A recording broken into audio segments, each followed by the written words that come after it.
নমস্কার। আজ যেহেতু শুক্রবার, তো এর জন্য ভগবানের উদ্দেশ্যে আমি কিছু সামান্য ভোগ রান্না করার প্রস্তুতি নিচ্ছিলাম। তো কি রান্না করলাম আপনাদের দেখিয়ে দিচ্ছি। প্রথমেই আমি ভাত রান্না করেছিলাম এবং তার সাথে কিছু পেঁপে সিদ্ধ দিয়েছিলাম। এবার একটি কড়াইতে তেল, লবণ এবং কালো জিরে ফোড়ন দিয়ে তার সাথে একটু হলুদ দিয়ে ভালোভাবে নাড়াচাড়া করে এখানে আমি কিছু সবজি নিয়েছিলাম, যেমন আলু, ফুলকপি, গাজর। তো এগুলো দিয়ে আমি ভালোভাবে কিছুক্ষণ নাড়াচাড়ার পরে এখানে কিছু কাঁচামরিচ দিয়ে দিয়েছিলাম। এগুলো সব কিছু দিয়ে একটি ভাজি তৈরি করব। তো এবার আমি এখানে পরিমাণ মতো জল দিয়ে কিছুক্ষণের জন্য ঢেকে দিলাম সিদ্ধ হওয়ার জন্য। সবশেষে একটু আমি ধনেপাতা অ্যাড করে দিয়েছিলাম যাতে খেতে আরও ভালো লাগে। এবার এগুলোকে আমি ভালোভাবে ভেজে নেব যতক্ষণ না পর্যন্ত জলটা শুকনো শুকনো হয়ে আসে।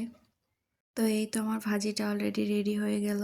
এবার আমি একটি তরকারি রান্না করার জন্য এখানে একটি পাত্রে তেলের সাথে কিছু জিরে, 2 টুকরো দারচিনি, লবঙ্গ, এলাচ এগুলো ভালোভাবে নেড়ে ভেজে নেব হালকা করে।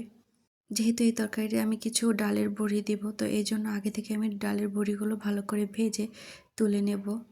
তো এই তো ডালের বড়িগুলো তুলে নেওয়া হয়ে গেছে। এবার আমি এর ভিতরেই ধুয়ে রাখা ফুলকপি এবং আলু ভালো করে ভেজে নেব। এর সাথে কিছু আমি হলুদ গুঁড়ি দিয়ে ভালোভাবে নাড়াচাড়া করে এগুলোকে ভেজে নিতে হবে। এরপর আমি এখানে কিছু কাঁচা লঙ্কা দিয়ে দিলাম, তার সাথে কিছু আমি চীনাবাদামও দিয়ে দিলাম। আপনারা চাইলে অন্য বাদাম বেটেও দিতে পারেন, কিন্তু আমি আস্ত করে দিয়ে দিলাম। এবার সবগুলো উপকরণ ভালো করে ভেজে নিয়ে আমি এখানে পরিমাণ মতো জল দিয়ে দিব, তার সাথে কিছু মরিচ গুঁড়োও দিয়ে দিব। এবার সবগুলো উপকরণ কষানো হলে এখানে পরিমাণ মতো জল দিয়ে দিব। তারপর সিদ্ধ হওয়ার জন্য একটি ঢাকনা দিয়ে ঢেকে দেবো কিছুক্ষণের জন্য। এবার 10 থেকে 15 মিনিট সিদ্ধ হওয়ার পর ঢাকনাটি তুলে এখানে ভেজে রাখা বড়িগুলো আমি দিয়ে দিব।